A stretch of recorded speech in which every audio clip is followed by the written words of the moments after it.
I've been kind of building up a Notion board, a notes written section about. Well, exactly, and I think especially with how quickly the world is changing now, how can a university course be prepared for what's happening? There was a few things. One thing is I was obviously very proud of making the Olympic team, and so actually my goal after Rio was to. One of my problems with the ships is they're very hierarchical. You know, it's this marine environment where the captain is the boss of your town, right?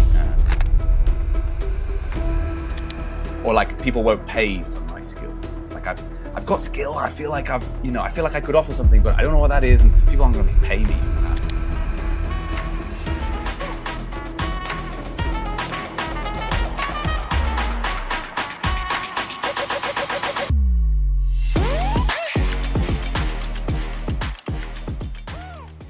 Freddie, welcome to the show. Great to have you on here. My pleasure. Thanks for welcoming me. Oh, brilliant. I think the reason I was reaching out to you was originally because of it was a post that you were doing on LinkedIn, and it was talking about, remembering that achieving the Olympics is a good thing. and that just kind of struck me we can't forget about that. But then also the fact that you were overseas and traveling and getting out and about. And I just thought, what an interesting backstory. And it's great to have you on the show with me to chat a bit more about that. Sure. Yeah. Well, I'm happy to, answer all questions and, get into the nitty gritty a bit more.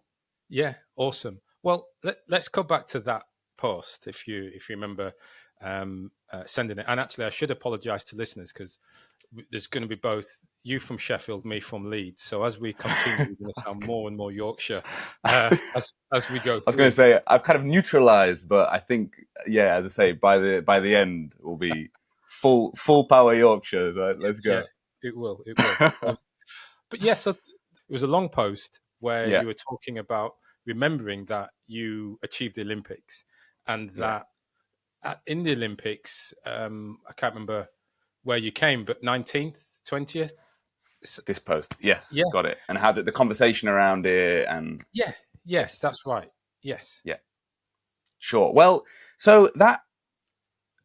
One thing I've been trying to do recently more so is finally tap into my voice, right? And like my message. Because in all honesty, that was something I was afraid of for a while for various reasons. Maybe I didn't fully understand the value in it, and also fear of judgment, perhaps. But anyway, I've been traveling recently, and one thing that comes with that is, and also transitioning, change of careers, and so on. So one thing that comes with that is a lot of thinking, a lot of downtime, and I've been kind of building up a Notion board, a notes written section about just like reflections on diving. And so I've been posting some of those, one day we were in the Philippines, me and my partner. We've been traveling around a lot, and we arrived to the hotel quite late. And so I was thinking, but I've got to post on LinkedIn today because it's been a couple of days, and so I've got to get something out there. And I just felt like to do it quickly, it had to be a post that I was like quite sure of in my head, right? Not something that I'd really needed to kind of build out. It was more I've got this because I've been experiencing this. I'll just blah, blah, blah, blah, blah, send. And then it ended up it's been my most successful post ever. So the actual post itself, it's a conversation that happens again and again and again. And it's one of the post is sort of something like this, like, someone finds out I went to the Olympic Games and they say like, oh, wow, that's amazing. Which Olympics are the Rio 2016?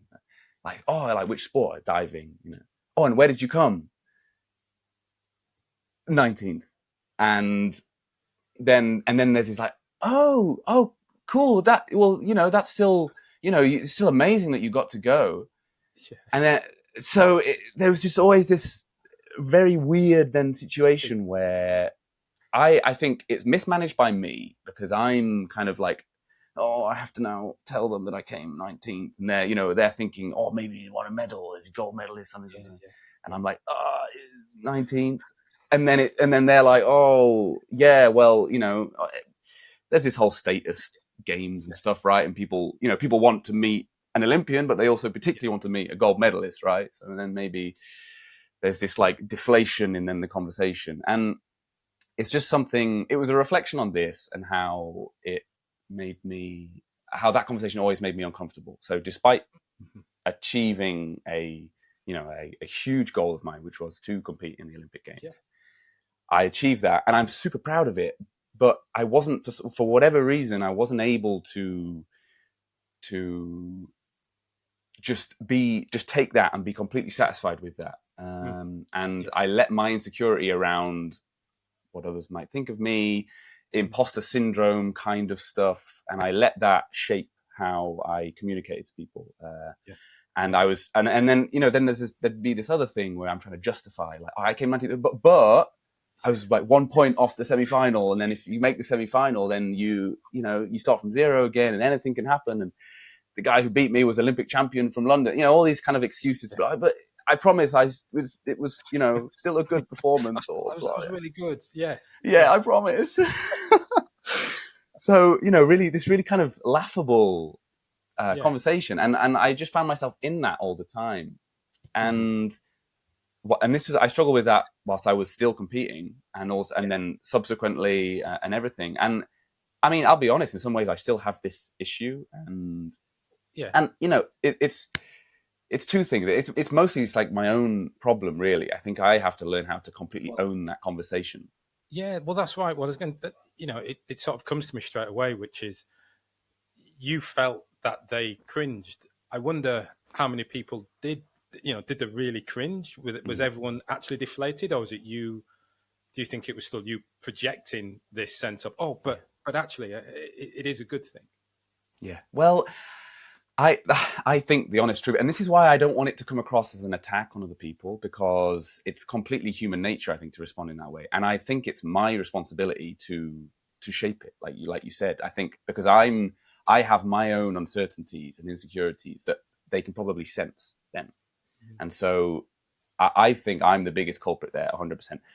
Sometimes there are people just being a bit ignorant and not really thinking about what they're saying, and they're just like, I've had some comments from some people. Once someone on the cruise ship, so I worked for Royal Caribbean as a high diver, and someone was talking to me about my career, and they're, again, very excited that I'm going to the Olympics. Yeah. But then they say, oh well, where did you medal? I said no, and they said, oh well, I guess that explains why you're here then. So very very stupid comments like that. Yeah. But, Yeah. okay, Well, got it, mate. Yeah, it's not as funny as perhaps it sounded in their head. Yeah. I would say I'm somewhat there with you, right? Because initially, certainly for me, and it was, oh, you're a professional footballer. Yeah, I was. Oh, who did you play with? How long did you play in the Premier League? Did you play for your country? And it's like, none of that. Yeah, there were 92, maybe 100 professional football clubs in England. So Huddersfield was, and it's like, oh right, so not in the Premier League. No. And then it's a case of, that's why you're working. That's why you're here. Then says, yeah, partly. Yeah, okay, thanks a lot. Yeah, so I'm with you. I get it. Yeah, I get that sense at times where saying I would love to have gone to the Olympics just to. In fact, did you make the opening ceremony? Did you go to the opening ceremony? No, we weren't allowed. No way. No, our team manager, performance director, deemed it a not not the best. Preparation. There you go. Yeah, because what I was going to say is, like, you've got opening ceremonies, you've got the village, you've got that life, you've got actually the whole. We've had a couple of athletes who have spoken about, and I guess in diving, like in swimming, where you sort of walk out and your name's called and you're like, geez, this is me. And I just, for me, that's the moment that I never had as a player, you walk out the tunnel, but there was, for me, this magic of the Olympics of sort of Mm. walking out, and that's what Yeah. I dreamed of. Didn't achieve it. So Wow. I'm jealous of you. Yeah. Of being in the, I think it's absolutely great. Yeah. Well, look, I guess I want to come back to sort of we'll come back to how you're dealing with it and what it actually means, because I'm curious now to just get a bit of your Yeah. backstory. So what actually drew you into diving in the first place? Sure. So I was very fortunate, actually. I tell people that so I went to school in Sheffield, and Sheffield has Ponds Forge, is this big leisure centre, but it's got a very good swimming facility, very good diving pool. And at this time, UK sport was really pushing to bring youngsters into sport, but always with the elite focus. So with the goal to improve Great Britain's standards in the Olympic Games.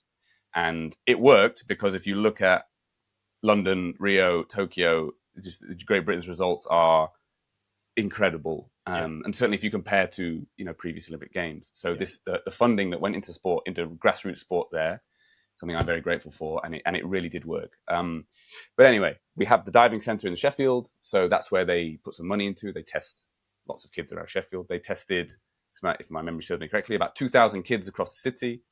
From there, they created a squad of 30 kids. I was one of them, and we were kind of told, okay, we've chosen you. If you want to be then a part of this program, come and join.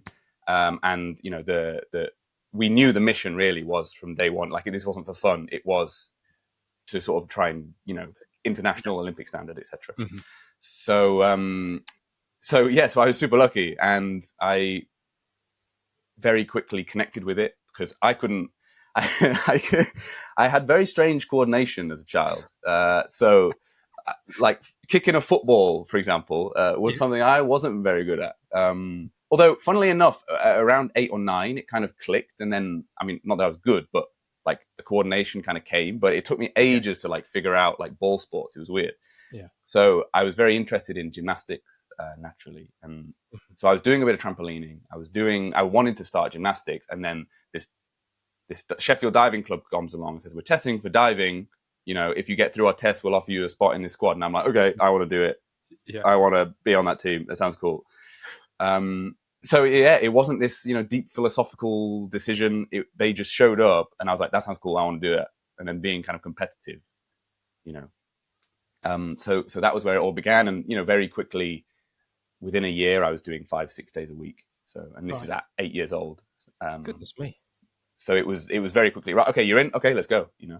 Right. Okay. Yeah. So, did you even have time for other sports? Not really. I was doing at that time, before I started, I was doing a bit of trampolining. I was doing a bit of cross country running. I was doing a bit of cricket. Yeah. And I wasn't that focused, if I'm completely honest. And so I was quite happy to really drop all of those. So I didn't really do anything else. I was playing the drums as well, and I kind of wanted to continue that, but I actually pulled that out because I was missing a night's training to do my drum lessons. And so I stopped that. But this is kind of funny. It's a bit of a tangent. This is something I've been thinking about recently. I think the focus on sort of excellence is obviously important, but I actually think that doing other sports would have benefited me in the long run. I think that would be what I would. I think my immediate progress as a youngster would have been. This is kind of theoretical, obviously, but this is the way I think about it now. I think my progress in the short term would have been slower, but I think maybe late teens, there'd probably be this acceleration because you've got these. Suddenly, you're then able to combine all these different kind of motor skills from different things, and you'll have an even better understanding of your body.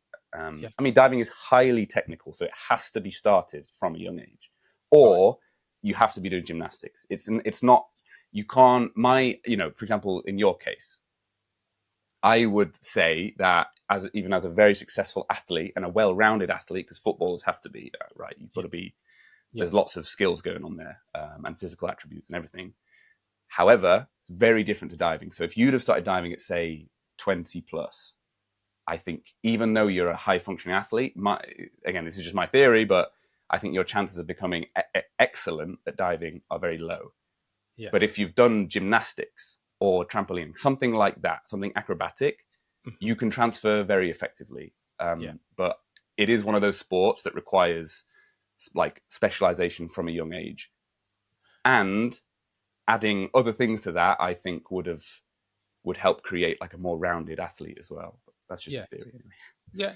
Well, I think it's to me, it's a good theory. It's a good hypothesis to take into it, because I think for many, we do talk about being all-rounded athletes does certainly help. And so being multi-sport can bring along additional attributes such as hand-eye coordination, foot-eye coordination, spatial awareness, all depending on the different types of, I guess, sports that you're doing. And I guess what you're talking about is, yes, there's a lot of acrobatic, there's a lot of physical, technical strength or technical ability that's required in diving. However, what you're saying is perhaps, spatial awareness, when you're up 3 meters, 5 meters, 10 meters, would playing an overhead game of some description have helped in that instance, or something along those lines. Yeah. Well, neither of us are the professors here, but I somewhat, I'm going to say I agree with you, and I should ask ChatGPT and Perplexity to come in and help us out. But I would say there's some grounding in that from a sport perspective. But then also, I say the same comes outside of sport. So whilst, as you said, an initial focus on a specific speciality in science, in academics or something like that, definitely in the short term helps you. But then as your career develops and as you're able to bring in different influences and different things around you, then suddenly you will accelerate much faster than if you were just focused on one thing for that whole part of your career. I totally agree. I think it's the exact same kind of comparison, really, and that's part of where the theory comes from. And that's something that has then troubled me as the transition, the athlete transition sort of comes along, because I felt very one-dimensional. I know I'm jumping ahead a little bit here, but it sort of, I struggled to realize. I mean, sport gives you a wealth of different skills. It's not just like I can dive. There's obviously so much more that it gives you, but it's also hard to realize that, because a lot of those things are soft skills. So,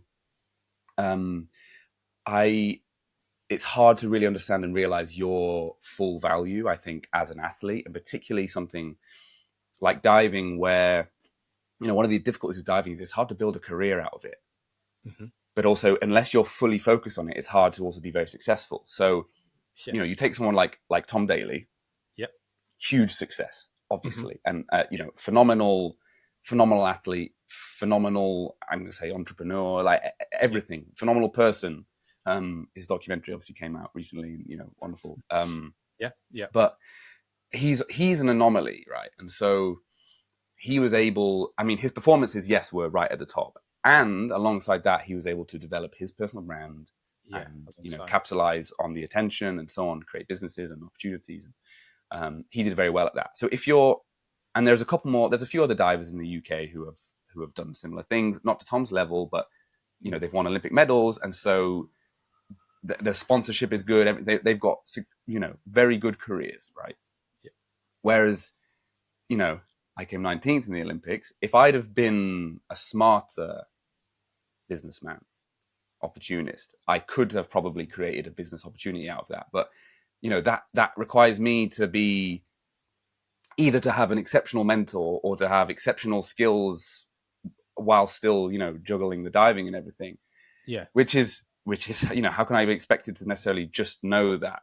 Yeah. I mean, so in many respects, what you're saying is there's more, in fact, there's more than actually just results. And it's very difficult when you're striving to be the very best. That's what you're focused on, and that's where you're driven.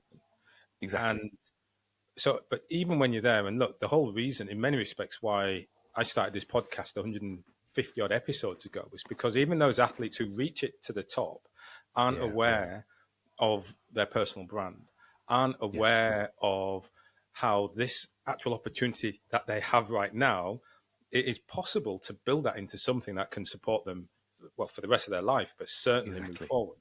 And yeah, I think you're quite right. How, well, would it have been fair? And I don't think there was an expectation for a young athlete to be thinking that whilst trying to perform. No. And again, I don't want to say sort of outsource my responsibility, because ultimately it's my responsibility. But I think one thing, I've been thinking about this a lot recently, and I think one thing that really would have helped me is having a mentor to help with that, because again, diving. So all the people around me, you had Tom at one end, who, okay, in some ways, is an incredible example, but how do to me, it's like, well, he's out of my league. Like, how do I can't emulate him. I don't have the profile that he has. So let's forget about Tom. And so a lot of my peers around me, we're all kind of similar. What we know best is diving. We're not, no one's really pushing any sort of really interesting entrepreneurial boundaries, particularly, and so on. And again, diving, really, it's actually, it's an amateur sport. It's not professional. We're not. I was funded by the UK lottery funding to dive, and the odd thing around that. But it's not. You're not paid by a league or a club to perform. We don't have that. And so, if you want to dive full time in the UK, make a career out of that. I mean, and we're lucky enough, we have the lottery funding, so you can create a full time career. So, a lot of countries don't have that, but again, it's not a sport. It's not like, football or basketball or volleyball in Europe, for example, where you've got these leagues that so you can become like a career athlete. Yes, it's different to that because, it's amateur, and again, diving, at least back then, the sponsorship opportunities seemed more difficult. Again, this might just be, I just wasn't very good at it, but. It's probably social media. I guess since since you'll have stopped competing and that profile would have reduced, the rise of social media has created opportunities for athletes. I'm going to say elite athletes, or athletes performing at the elite level, can now be much more aware, and it's much simpler to get that endorsement, that sponsorship, those followers. So that has definitely shifted. But I'm interested, given you were able to be a full-time athlete, what support did you have around, that you say you needed a mentor? What support did you have around that brand and around even what follows being an Olympian? Not a lot, if I'm honest. And this, I don't want this to come across as a complaint. There were lots of very, well-meaning sort of people around who, would try to support. There were some initiatives. There was sometimes workshops, sometimes events like post, transition events. But most of the things that you could speak to there were just kind of companies looking for relatively low-level salesmen, or or sometimes financial positions, which where they were looking to hire athletes, and these things didn't really speak to me. I think it's I think really now looking back, like entrepreneurship and also content creation and using trying to build my personal brand and keeping that kind of almost performance going, let's say, I think that's actually very suited to what I want to do and my goals, but I was very afraid of that. So I think what I would have wanted is someone to say, like, look, like, Freddie, I know you're kind of like, you think everything's going to work out, and it will, and do yourself a favor and take this seriously. This is right. I'm going to give you, this framework, and I want you to do like these 3 things by, the next 2 weeks, and then let me know, and blah blah blah blah blah. Because really, I was just completely freestyling everything. And in hindsight, when I was training full time, it was the perfect time to be, building other opportunities, doing other things, because, I didn't go to university. Yeah. So Which again, that go ahead. Well, yeah, what made it the perfect time for whilst you were competing at that level? What made that the perfect time to start creating something else? I think it's because you have to have downtime in as an athlete. So it's one of the things that is good about sport, and that it's actually coached into you. Sleep, recover, rest and recovery is very important. And so, you have like your day off, like that was a Sunday, and whilst you're away from training, you're not training. So and you accept that. And so you've got all the time. But the issue with me is, as I say, I chose not to do university, and I'm happy with that decision. I'm not saying I regret that, and even more so now, looking back, Yeah. like I'm even more happy with that decision, if I'm completely honest. And that might be a little controversial still. I'm not sure, but Well, I love a bit of controversy. Tell me why. What? Well, actually, let's start though. Why didn't you? Why didn't you go to university? And what makes you happy now that you didn't?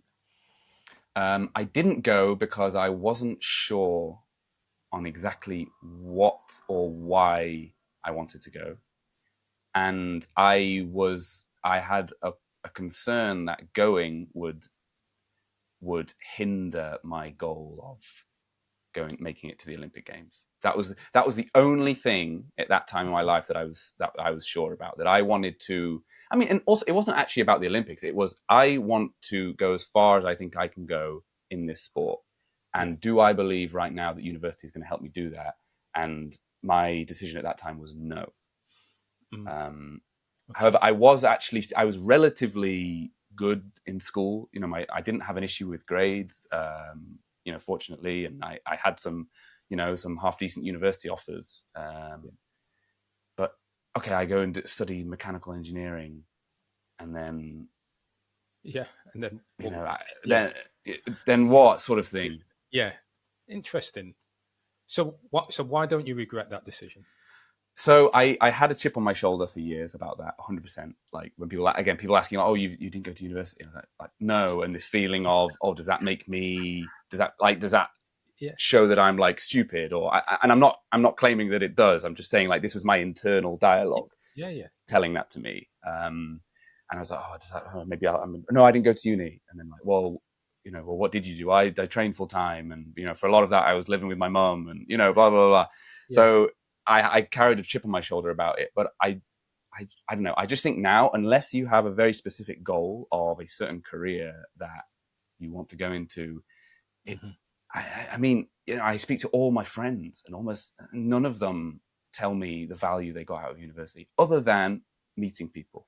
I think from that side, it's a great opportunity. And when you're unsure of what you want to do in your life, which I think most 18-year-olds are, it is a good thing to do if you don't have another option. But in terms of education, skill acquisition, knowledge acquisition, all of these things, I genuinely don't think it's the best use of your time now. And obviously with AI becoming better and better and better, and almost all knowledge work at risk of being completely automated and AI done in the relatively near future, I think that just says to me even more that that the important thing to do now is to, I don't know, you've got to take the different path, build your personal brand, make yourself valuable, rather than trying to become a lawyer, because it's, maybe you can sort of oversee something, but you're not, that position isn't going to be this, it's not going to exist in the same way. No.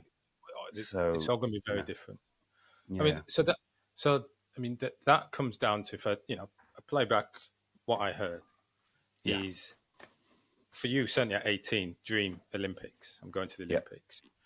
Couldn't see what benefit there would be for doing a degree or going to university and doing something, because you didn't have actually any other career in mind. It was, I'm a diver and I'm going as far as I can.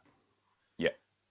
As you look now and you think, and you're saying to yourself, well, actually, if university was supposed to be, or is supposed to be, about knowledge and skill acquisition, there are other ways of gaining that knowledge and developing those skills to help progress you in, certainly in the future, of the current and the near term future that we can foresee. There are different ways of developing that knowledge and building your skills. Yeah, completely. I think that's a great summary, and it's and I think it's this. It's maybe I didn't realize this fully at the time, but I probably had this kind of underlying belief that if sorry, maybe again might slightly controversial, but if you by going to university and doing a degree, I said mechanical engineering, and by doing that, I just feel like you've just kind of put yourself in the machine and of train people up to do this work and then like let them keep doing that work. And I feel like I kind of had this resistance to that and maybe to doing something that almost everyone else was doing, and how but then I still felt the societal pressure, and thanks granddad for trying to push me to go yeah. So how do you what? So you don't regret it. So at the moment, your view is, if I can say it this way, but you don't hold a regret for not going, because the development of knowledge, that skill acquisition, could be done different ways. And as you look at this future, it is very much about, or you can see a future where it's the individual, the personal brand, and use of technology, use of AI as a way to support that future, to move you forward. Those are the skills that you need to develop, or one should develop. Yes, exactly. That's what I think. So I think I believe more and more now, and also I wasn't. I say this though, and I didn't do enough. Like I should have done more when I was diving full time. When I was working on the ship, I should have done more of this to prepare myself for the future. More of, so then it comes to the question of, well, more of what is it that one should do to build that knowledge, to develop the skills? How I should say, what's your perspective? How are you doing it? So I think that learning is an independent exercise now. I think that's probably how we all, or I don't know, how a lot of us learn best. I mean, some group stuff is fine, but what I mean is you figuring out what it is you want to learn, and then going out there with the internet, and now with the power of AI, and finding courses and things that independently you want to study, and you study on your own time and in your own ways. You're not in a classroom of however many people, or in a lecture hall with 300 students and there's just one lecturer, just blah, blah, blah, blah. I know that's not everyone's experience, but I'm completely generalizing this, but yeah. But I guess it's actually really interesting. My wife, she's requalified as a teacher. My brother requalified as a teacher. My dad, hold on, all my family have become teachers in later life, seems, right? Yeah. My mother-in-law is, and what's actually fascinating there, just listening to you about that, knowledge being an individual sport or an individual pursuit, and we'll refine it another time, but knowledge being an individual pursuit where sort of you as the individual now can pick and choose, and I guess technology is giving us that opportunity to do that. It does remind me of these different teaching methodologies that are child-led, where you allow the child to explore, to play, to discover, and that's a more natural and engaging way for them to learn.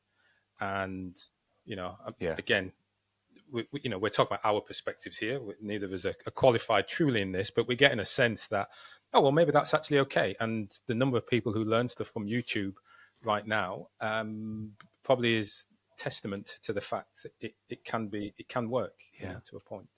Yeah. Well, exactly. And I think especially with how quickly the world is changing now, how can a university course be prepared for what's happening in, with AI and everything? I just think it takes too much time. And I just think there's also so many skills that you can't really, what I'm kind of learning for myself now is like how bad I am at so many things, and how really I think the only way to sort of get better at that is to just do it. And I think the honest truth is I was so afraid of this as an athlete. I felt like sport was my big thing. Sport was like the hard thing I was accomplishing in my life. And then Yes. after that, I kind of sort of diminished my mindset to like, well, that's my like difficult thing. And now I just have to sort of figure the rest out. But, you Yeah. know, it's sort of on the way down. So, I had so I this guess, mindset. yeah. So I guess it's on a point where you're saying and there's, I'll get the quotes wrong, but it's, should you, as you, Freddie, accept that the best thing you're going to do in your life ended when you were 23? So was 23 the best time of your life? Yeah. Yeah. And I love the way you've framed and phrased that, because I think when you hear it like that, it's obviously ridiculous. But I honestly, I really believe that, because it's like I was, I was special, and you had a lot of attention around it, and everyone, always talked about, me being the diver and blah, blah, blah, blah, blah. And at events and parties or whatever, like I was, introduced as like Freddie the diver, and people would be excited to ask me about those things. And, and that, I mean, that was a privilege, but I really built up this thing of, well, this is my big thing. But a lot of it, so there was an issue in my mindset. So I had a bit of I don't know. Well, the term is a growth mindset, right? I guess. Mm-hmm. And I was Yep. sort of the opposite to that. Fixed mindset. Outside of diving. I like, well, I can't be excellent at anything else, because I'm now, I'm into my mid-20s, and you got to be excellent, you have to do it when you're a child. I kind of had this belief. Mm-hmm. Even if that's true, how did that serve me? It didn't at all. And so maybe that sentence is true when you're referring to sport. So can I be as good in a different sport now as I was in diving? Probably not. But also, I mean, who knows? It's not impossible. Mm-hmm.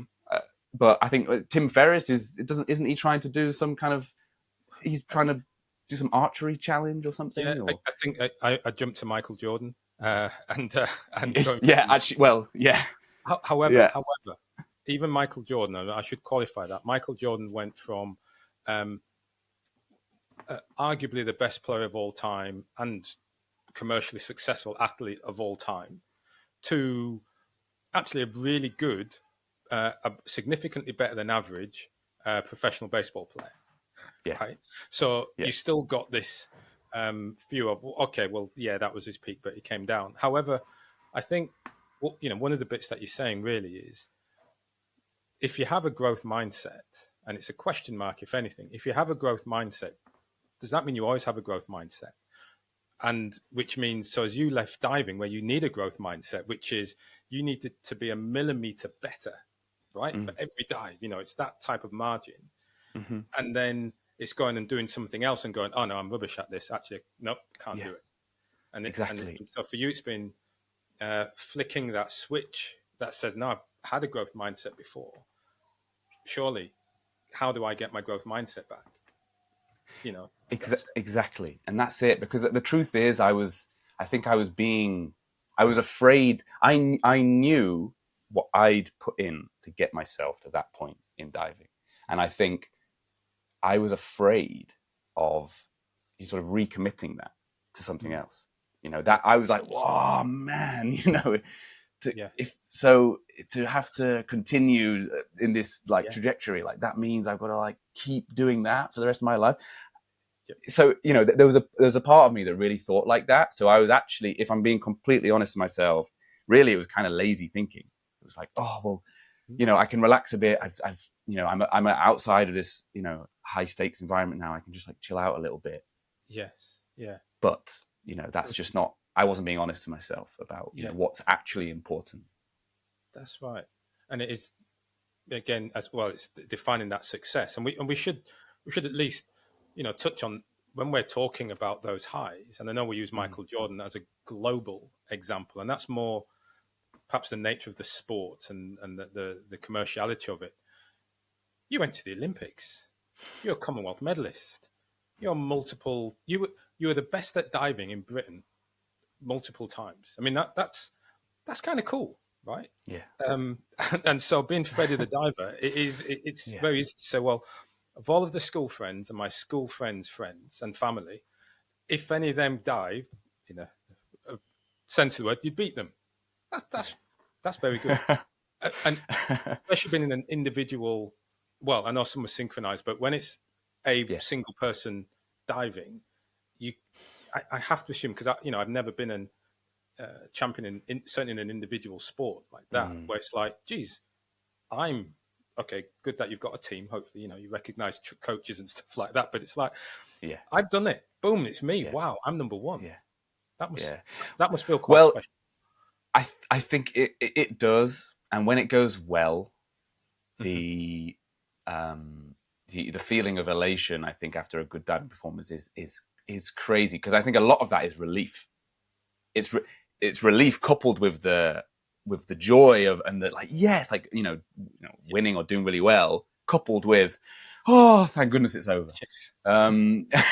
And I mean, I think a story to sort of to give an example of this. I remember, you mentioned team, and I remember being in the athletes' village in Rio, in Brazil, and we had Team GB Tower. So this entire like tower block was only Team GB athletes, and I'm stood on our balcony, which kind of overlooks like the sort of main area of the athletes' village, and I see the women's hockey team leaving the Team GB Tower to get on a bus or whatever, go to a competition training, not sure. And I honestly, this was fairly early on in the games. I remember thinking, oh, I wish I was in a team. Because I was about to go and dive individually, and I had all this anxiety of like, if you mess up, like that's just on you. There's no one else to support you, and there's no, and diving is a few seconds of performance and then a big delay and then a few seconds and a big delay. So it's very high pressure and it's all in very short bursts. So it's hard to get into a flow. And yeah, as I say, there's no other team. There's a team of friends and support staff, 100%, but in the competition, like it's just down to you. So you're right. Like the highs of that can be epic, but also, the anxiety around that is powerful also. So what made you walk away from diving? I felt there was a few things. One thing is I was obviously very proud of making the Olympic team. And so actually my goal after Rio was to go to Tokyo and to try and make the Olympic final. So that would be, top 12 in the world. And I was, hoping for that or more. That was my goal.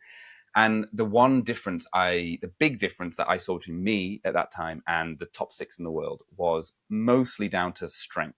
So actually, the height that I could get off the diving board, and therefore, so I was doing some of the most difficult dives, but like, my height or wasn't the same, or I needed the perfect takeoff to get them. Whereas, the strongest guys, even if the takeoff's not great, which happens all the time, they were still able to make it round. So I saw that as a big disadvantage. So I went on this huge kind of strength training mission and got a bit carried away, and I had seriously affected the tendons in my knees from just basically doing too much squatting and deadlifting and not enough rest and too much diving, just everything. And so like I couldn't push anymore. I had to stop training in the gym, even like just sitting down. I couldn't go to the cinema because I couldn't have my knees bent for longer than 5 minutes without them just sort of like throbbing. So this obviously slowed down my progress. I wasn't really enjoying it because I was still in Sheffield. I was still at the same club, which I loved, but I just felt like my world was just very small. And I was having these injury issues, and other divers, honestly, were in the UK were leveling up more than I was. And so it actually just felt like this period of, I just don't think I want this anymore. Like that, I've achieved my goal. Like I've kind of gone beyond that. And if I'm completely honest, please be, I didn't feel like I wanted to commit what it would have taken to maybe say win an Olympic medal. Like knowing at that point, knowing what it would have taken from me, and knowing like that actually I was more than happy with what I achieved. I thought, what's more important for me right now is to do something else rather than commit, let's say, 12 years maybe, or 8 years, I'm not sure, to try and, one up my current Yeah. status, right? Yeah. And it just didn't seem, I wasn't willing to make that trade, I don't think, at that time. Yeah. Again, if diving had been a different sport where it was more of a career, Mm-hmm. if it wasn't just about like these 4-year cycles, maybe that would have been different. But So what did you do? As in, it was like, all right, I'm going to have to stop. So yeah. what did you like literally do next? So I had a good friend who also trained in Sheffield, Claire Cryan. She did a one contract with the Royal Caribbean as a diver, as a performer in their aqua shows. So Royal Caribbean's biggest cruise ships have aqua shows, like Cirque du Soleil style aqua shows on their ships. It's incredible. Yes. and she told me about this, and she was like, Freddie, I think, because I was often at training, like I was kind of the silly one. I was always dancing, being kind of goofy. And I also did, at that time, I was already doing some commentary, some presenting work. So I think, she kind of saw a bit of the, performer in me, let's say. She's like, I think you'd really like it. Yeah. And so I thought, well, that sounds great. Spend a few months, 9 months in the Caribbean, diving on a ship. That's cool. I'll go away. I can, review my life and then, come back a changed person and, hit the ground running with my next task. And I went there. I did zero research. I actually thought the show would be a bit lame, if I'm honest. I was like, I just want to show up. I'm going to turn up in Miami to this rehearsal period and just see what happens.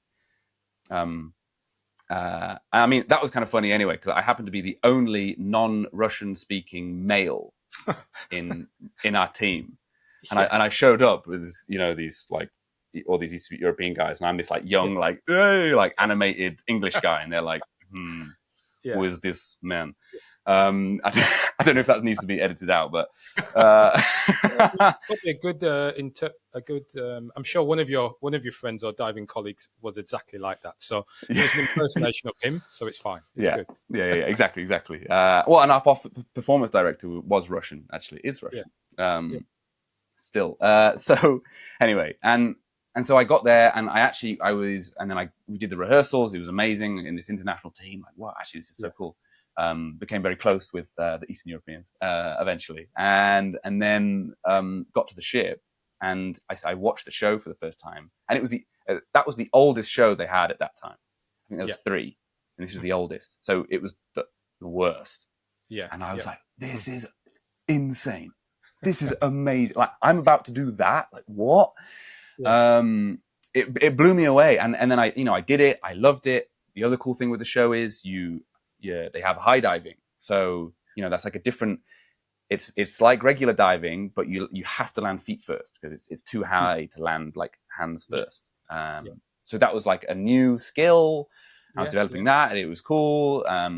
Doing a lot of dancing, like other things in the show, some like harnessed aerial stuff, like very, very cool. And I remember having this feeling of like, oh, this actually feels more like me than the competitor, actually. So more, I don't know, the performer. You're more, you were ready for performance, or I think it was. I mean, I don't think I could say that unless I'd have had that athlete journey. But I think it was a real breath of fresh air being in a team where me performing well directly benefited every other person in the team. There was no, so okay, sure. I wanted to have my moment where like people are like, whoa, that guy was cool. Sure. But nevertheless, me being cool there, that only benefits everyone else. And so it was this real team thing. And there was this like real solidarity in that, and these people from all over the world. And that was so amazing. And so I enjoyed that so much. And I enjoyed like diving specifically for other people's entertainment. Right. And I guess sport is kind of like that, but in your mindset, it's like, no, this is just like, sport is like my journey. It's a competition. It's your, you are competing to win something. Yes.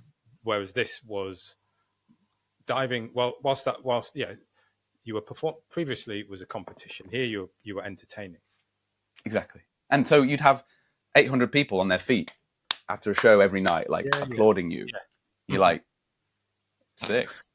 This is great. I like that. Yeah, this is yeah. You should I have could do that again. Football. You should have been there in the crowd. Well, I mean, that's true though. Actually, you know, that's because that's something in a lot of sports. I think you know you don't actually experience too much. Like that was my crowd moment. But the cool thing about it was I couldn't really do anything wrong almost. Whereas you know, I suppose in football you get both sides, don't you? yeah, that's right. Yeah, I guess. Yeah, I mean, it is interesting, but it also sounds like you kind of stumbled upon it. You didn't. You went. A friend told you. A friend recommended that you would probably enjoy dancing and jumping around in a harness, a bit of diving in there, but traveling around. They knew you well. Yes, they turns out, they knew me well. I mean, we actually went to the same junior school. She was part of the same like tested group originally as well. So you know, really cool story actually. And so no, it's true. I absolutely stumbled on that. Yeah, and so you've described how you enjoyed that performance side. That there's an obvious link between, you know, I'll say, and how did being a world-class diver support you in that job? Clearly, the technical side of it was there. Yes. So what else did you have to then? In fact, what else did you have to learn to be successful at that in that role? So, I mean, a lot of things actually. They hire people. If you're proficient in your discipline, that's the most important thing. Mm-hmm. But what they would do is they would ask you to send in, like, they would give you a video of some choreography, and you would have to then like just do it didn't have to be perfect, but you have to like show that you could watch that and pick it up and then do some level of it. Because actually the way that Royal Caribbean developed, they kind of started to create their own style, like a bit more separate from Cirque du Soleil, where Cirque du Soleil is very like act focused, like discipline focused. So like now it's trapeze, and like now it's fast track, and you know now it's slackline, for example. Whereas in Royal Caribbean, they started creating the system where it's more like most of the cast are on stage for most of the time, kind of. And so that would include choreography. It might include doing stuff with lights. It might include aerial things. So that was so cool. And, you know, there's lots of moments in the show where we had to all do scuba because you're like hidden underwater on air to then do some kind of reveal. So, you know, these are kind of surprise moments. But it's that showmanship. So, you know, that's it's a big struggle for a lot of athletes, actually, even though you're a performer in some way, but you have to then become, you know, a show person and be very willing to, you know, look the audience in the eye and, you know, be there. And so I think what's funny is you have in the cast on a lot of the Royal ships, you'd have dancers, you'd have synchronized swimmers, you would have maybe some slackliners and some acrobats and some other people. But divers were often famously like the people with the two left feet more often, which is quite funny. I can imagine that actually, but yeah. Yeah, it sounds like you perhaps were either an anomaly or you didn't care. yeah, pretty much. So I think I was a bit more of a rarity, where I actually kind of loved that, and I'd done one of the things that I did away from sport, actually, like in Sheffield, was like salsa dancing and you know, kizomba, and so that was like one of the things I did to, like, you know, take my mind off diving. So I really liked that, so it kind of complemented well. But yeah, there's a real skill for being on stage, and I'd experienced that a bit already, you know, with being a diver. It's a different stage, but then also, you know, commentary, some presenting, you know, it's a performance, you're on stage, so those things helped. But then it was another progression to actually, you know, be that kind of performer as well, and I really enjoyed that. Yeah. And so how long were you there, and to what extent does your role change in, you know, as part of that team? Yeah, so I mean, that's a good question, because eventually that became the issue. So I started off as a diver, And then after a couple of contracts, I got a high diver position. So um, one of my problems with the ships is they're very hierarchical. It's this marine environment where the captain is the boss of your town, right? And they need order, because also every crew member has safety responsibilities. But that meant it's actually very regimented. And then you have stripe systems where you're allowed, you have this cabin, but this person has this cabin, and you're allowed to go to this restaurant, but they're not. These kind of nasty things that it really, status is a game that everyone plays, and it's obviously it's rife in the world, right? You can't really get away from it. But on the ship, it's like even worse, because it's like, you literally, people, oh, he's got 3 stripes, right? Oh, and she's got 3.5, like, whoa. So that was one of the things I didn't. Yeah. What does the captain have? 5. One person with 5, and then 1 or 2 with 4, and then it just So I got a promotion to a high diver, and that was like gained me up like this whole status level, and like the cabin's better, and but the big thing is, it was, I was doing something new for me. It was a new challenge, and it's the high dive in the show is this big moment, obviously, and it's the high dive platforms are for Royal Caribbean. It's just, if you've not seen it, I would like, go and watch some clips on YouTube from aqua shows from Royal Caribbean. Like it's really cool. So to have done that was amazing. And then I did that. Well, there was also a hiatus during COVID where obviously no cruise ship operated for a while.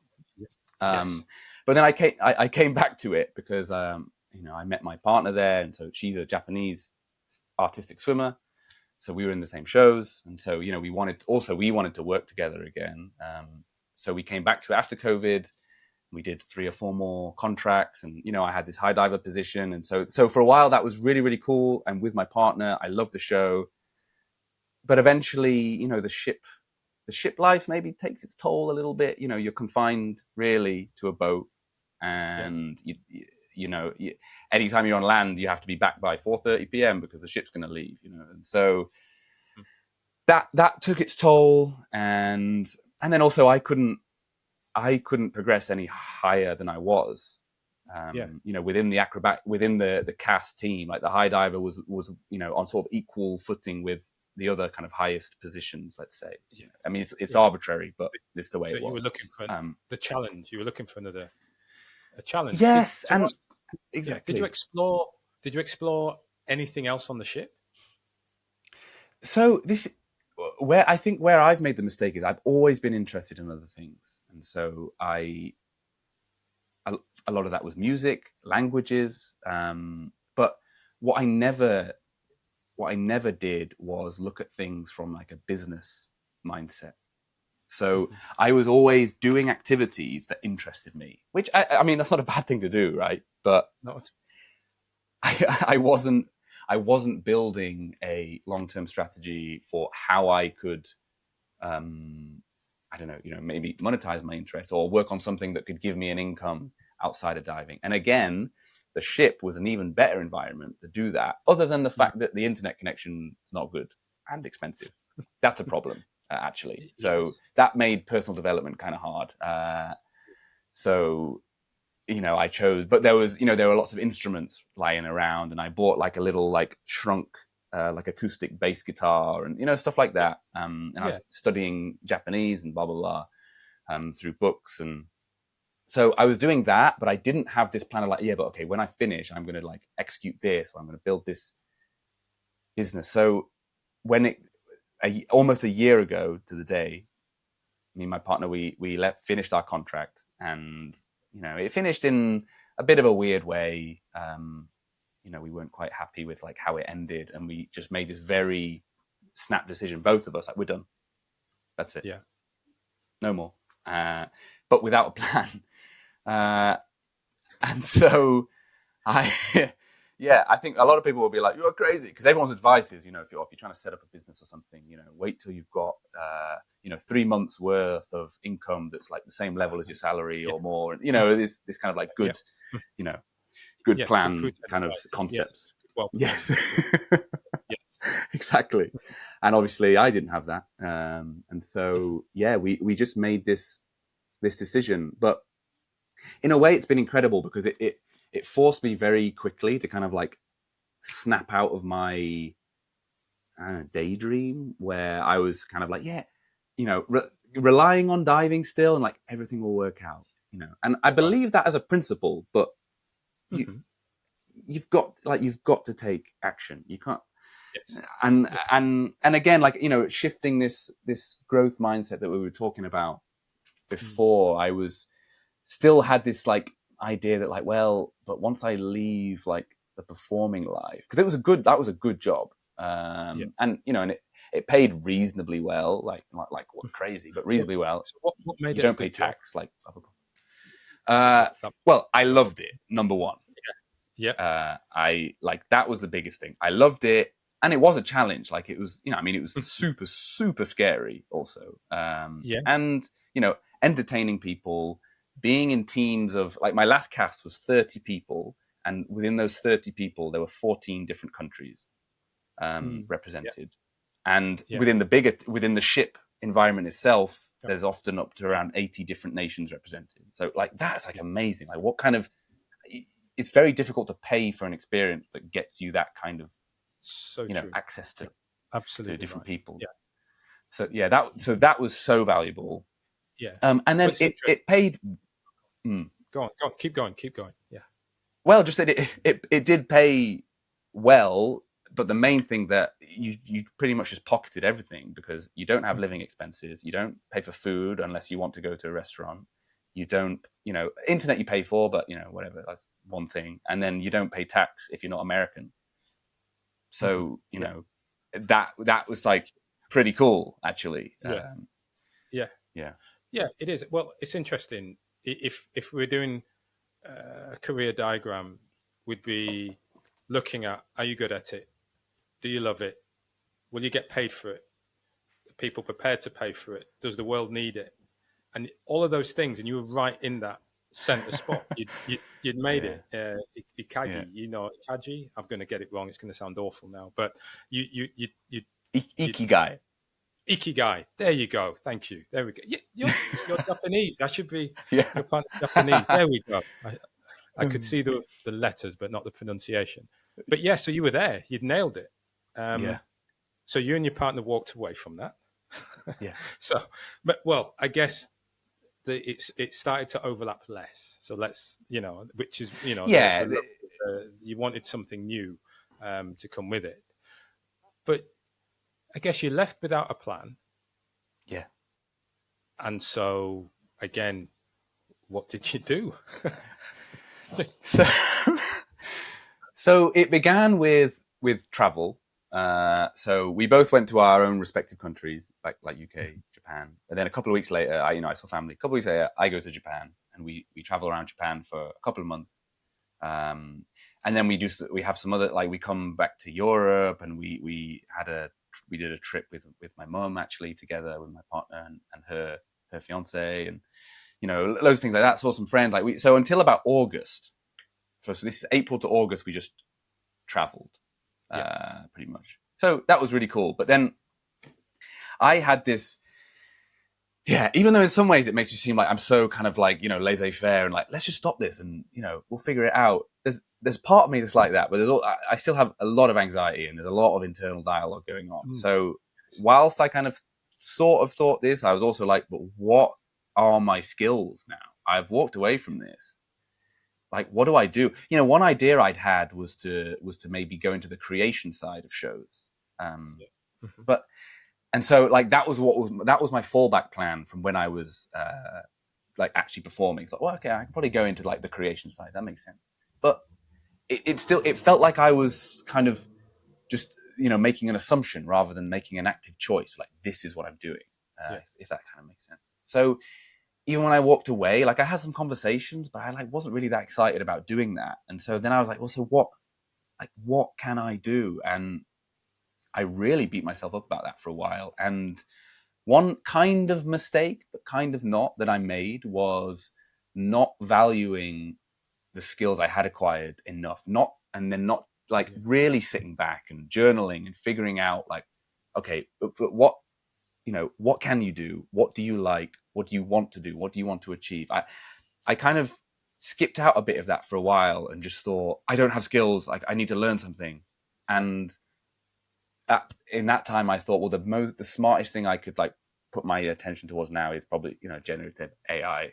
And so, and so that's not a bad decision that I made, but I made it with some wrong assumptions, I would say, about not having enough skills and not being valuable. Yes. So I think So you selected, you knew you wanted to learn something. However, your, the necessity that you put in your mind was because actually I don't have any skills. Yes. So I need to find something to do. Yes. Or like people won't pay for my skills. Like I've got skill. I feel like I feel like I could offer something, but I don't know what that is, and people aren't going to pay me for that. Mm-hmm. But I don't want a job. Yeah. Well, what do you mean by a job? What I mean by it's good to clarify. What I didn't want was and I'm not demonizing this at all. But what I didn't want was a 9-to-5 corporate, white collar kind of thing. If I'm honest, like that didn't feel right for me for like the life that I'd lived up until that point. So I was quite determined to not do that, and still am to some degree. I am. And I am. We spoke, really early on. It was talking about, I guess, that the stigma you had a stigma against what you'd achieved, as in, well, I'm not saying being an Olympian. Well, no, being an Olympian wasn't enough, right? But then also not recognizing the skills, knowledge that you'd acquired during 2 awesome experiences from being an elite athlete, then being high diver on Royal Caribbean cruises. So where are you now then? How do you recognize, or to what extent do you recognize the skills and knowledge you have? That's been the sort of the most valuable thing from this year-long journey. I think, in a way, it's a challenge, and I still wake up in some days, like in some random Southeast Asian country, thinking like, what am I doing in my life? So I still struggle with that, but I think really what's happened is I broke through the, this kind of growth mindset issue I had. So now I wholeheartedly believe that, like, the only way is up. And I can't wait to be, like mid-30s into my 40s, into my 50s in some way, in terms of like what I'm going to be as a person. Then, I'm actually excited for that. Because I know that, I'm just going to, improve myself. Like I believe that now, rather than like just kind of like, reclining into like, well, though, do you remember when I used to be a diver? The grandchildren would be like, yeah, Grandpa, we've heard that. Anything else? Exactly. So I think the big moment was when I was in an onsen. So this like a Japanese spa with like hot bath spa, kind of with natural hot spring water in this volcanic island, just like 30-minute flight from Tokyo. And it was like £2.50 to enter this like beautiful spa for the day. And there's this outside bath, and it's looking over this like beautiful kind of cliff with this like peninsula sticking out to the sea. And I'm like, the short story is, I was in this bath, and I'm just like thinking that all these things have been going on in my head, like what do I do in my life, blah, blah, blah, blah. And it started to rain, and I was like, whoa, this is kind of crazy experience. I was like, okay, like this is cool. And I had this like feeling of like, I'm almost like, speaking with the heavens. I'm like, okay, like, give me something like a bit more. And then like the sun broke through the clouds as it was setting, and it like cast this like amazing like light across. I was like, whoa, like that's pretty sick. Okay, like, all right. And so I climbed out the bath, and I'm like stood on the edge of this like precipice, like watching, like, this is cool, like give me something else. And then this huge rainbow comes, like one of the brightest rainbows I've ever seen. Same thing again. Then as the double rainbow like happens, I'm like, whoa. And I'm no joke, in that moment I went, I need to start my own business. And I think it's I was open, the cool. hair lifted. It's like, this is it. Yeah. Yeah. and but so I didn't really know, at that stage I didn't know what, but I'd like made that decision to myself, Yeah. and things are a bit unclear, but the journey I've been on is trying to create like, valuable things with AI. Where I'm at right now is I'm doing some kind of freelance software development with AI, to help, like micro web application things. So Yeah. that's what I'm working on. But really my goal is to like, how can I create something like that that's like my own business? Or how can I maybe use that like with social media to create something more? Yes. Because that, if I'm honest, like that's still not 100% clear. Like I've done some projects, I've done some freelancing, like, there's been some results, but obviously, things are difficult, things are challenging, and I don't have like full clarity of, I had some ideas that I worked on for a while that didn't quite work, and like, so Yes. Yeah. there's this. And that's an understanding. But, as we were chatting earlier, clarity doesn't mean certainty.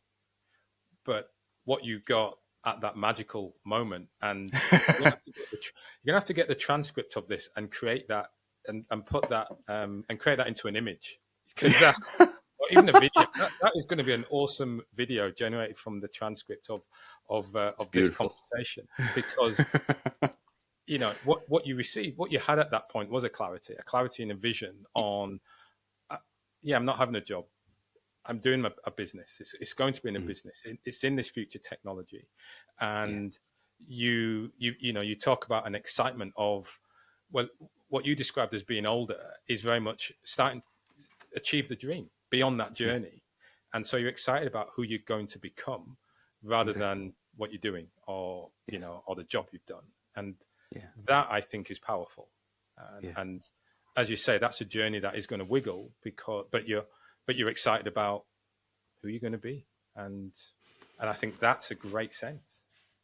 Yeah, that gives me a lot of solace now, because I know deep down that I believe that. So what I have to learn to do is kind of be patient, and there's been a lot of stress, and there's been a lot of experimentation. So that, what I mentioned before, like that's one side of things, but also I'm also finally like taking content creation seriously and posting more, and realizing that like my story just in itself has value. So trying to share, and that's why we're speaking today, because I articulated something that resonated with some people, and you saw that, and then now we're having that conversation. So having little realizations like this of like, okay, like damn, I can.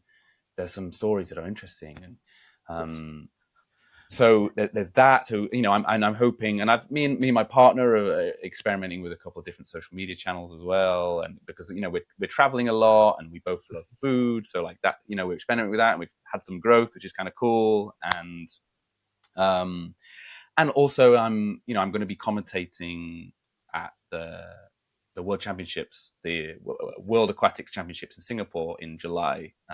So that's like the biggest aquatics event outside of the Olympics. So diving, swimming, high diving, water polo, artistic swimming, open water swimming, all of those sports in one event. So that's really cool. So I'm like, back on the commentary scene as well, because when you're at sea, it's kind of hard to do that. So there's all these kind of pieces, and I'm trying to figure out like how they fit together. But what I know now is that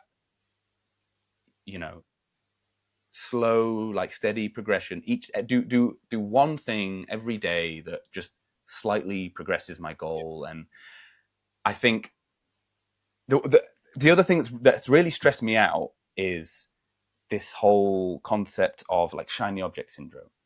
So of not having like your one focus, you're trying to do too many things at once.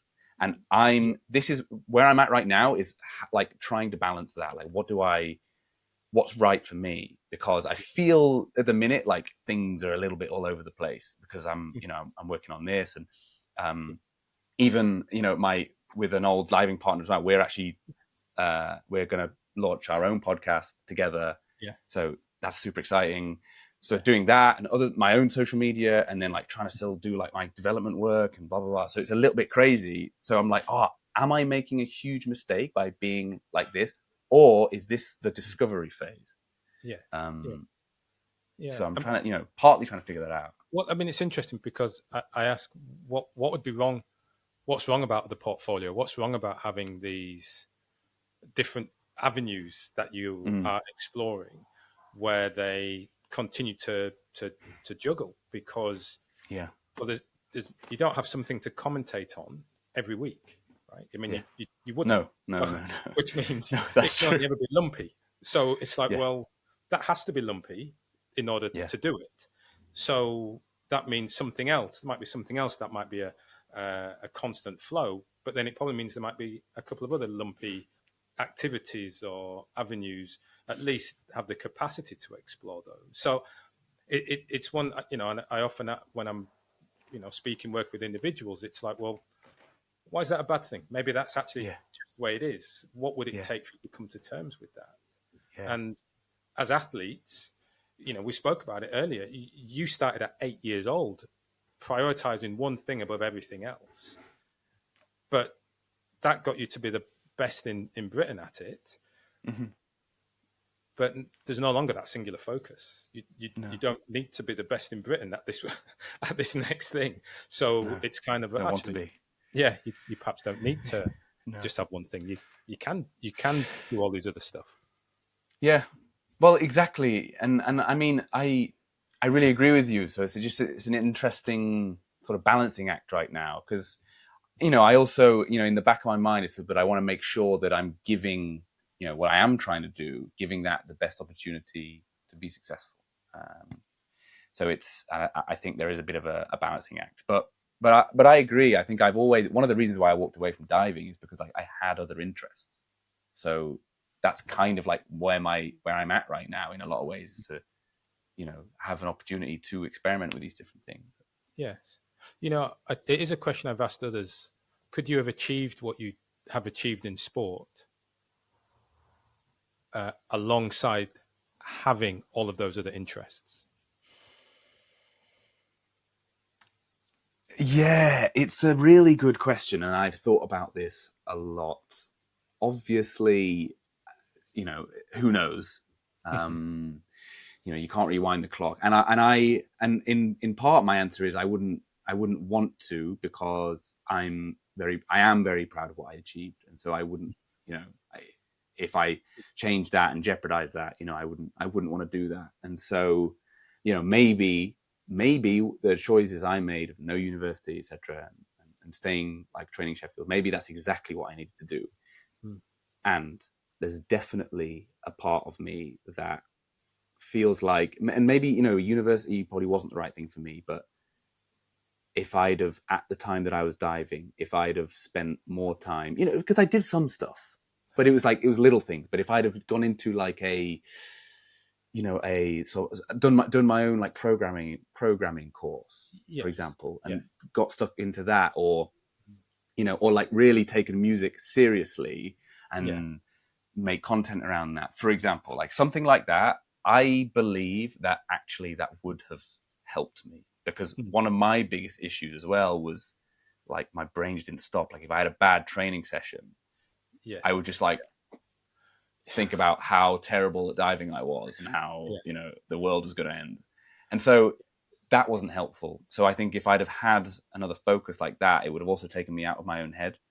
So that's the way I honestly think about it. But obviously the truth is I don't really know, because you well, that's right. So as you think about young divers, athletes in general, but I guess I'm thinking more about divers coming through, what advice would you give to them based on your experience on how to best prepare for their life, for that career after diving? I think the biggest, what we talked about a lot, one of the biggest things for me was this mindset shift. So know that sport is only the beginning.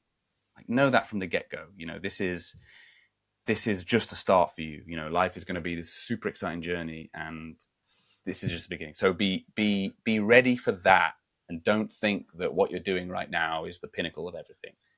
That would be some advice. More advice would be, like you said, like the day and age, that the era of social media that we're in right now, like use that, build your personal brand. Again, we touched on AI being, taking a lot of knowledge work and stuff like that. Is I wholeheartedly believe that that's going to happen. So how do you make yourself relevant? Well, you make yourself unique. You build your brand, get your fans, whether it's for your sport or if it's for something else you do, build that personal brand so that can't be replicated. Because otherwise, just trying to do, like a job the same as someone else or whatever, like that's going to be automated soon. So if you can make yourself, like you, and just be you, as authentically you as possible, that can't be replicated. So like lean into that as much as you can. And experiment with different skills and options and courses and tools and all these things whilst you're still competing, because I do actually believe that as long as it's, you can go overboard, you don't want to like burn yourself out, but as long as it's manageable, it's not only going to help you for the future, but it's actually going to help you for your sport, because it can just take you out of your mind of like, like this, yes, my sport, my world is everything, when it's not actually. So then, and then finally, at the same time, be careful with attaching your identity too strongly to your sport. It's something that you do, and it's something you're incredible at, and it's something you should be very, very, very, very proud of, but it's not who you are. It's something that you do. I don't want to make it sound like less sexy by saying it's just a job. So I don't, that sounds kind of dull, but in a way it is just a job, Yeah. Like how you choose to live your life and the things you choose to do and the other skills you create and your sport plus the other things that you're interested in, like that makes you. So don't feel like the sport is everything and all that you are, because that's not true. No. Freddie, I want to say thanks for joining me on the show. I'm loving our conversation, and we definitely have to keep them going as you travel around and figure things out. Man, for sure. I've enjoyed myself. Lovely. Look, there's going to be lots of people. Actually, I should say, there are going to be people listening and watching. Where's the best place then to follow your journey? We'll put it in the show notes, but where's the best place to follow your journey? I think for right now, it's probably Instagram, Freddie with an IE _Woodward.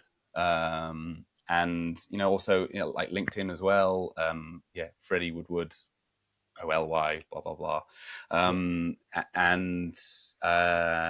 then also just through those, like I've got some other. You just did OLY, blah, blah, blah. This is after everything we've discussed. Oh, that thing. It's like that. Freddie Woodward, OLY. Yeah, it's like, oh yeah, there's only one. That's easy. Yeah, you see, it's I can't help it. It's still ingrained. That's it. But yeah, those would be the best places. Yeah, too easy. Thanks a lot, Freddie. No, thank you. It's been I've really enjoyed myself as well. I hope some crazy tangents probably, but nevertheless, it's been a great chat. So I appreciate it.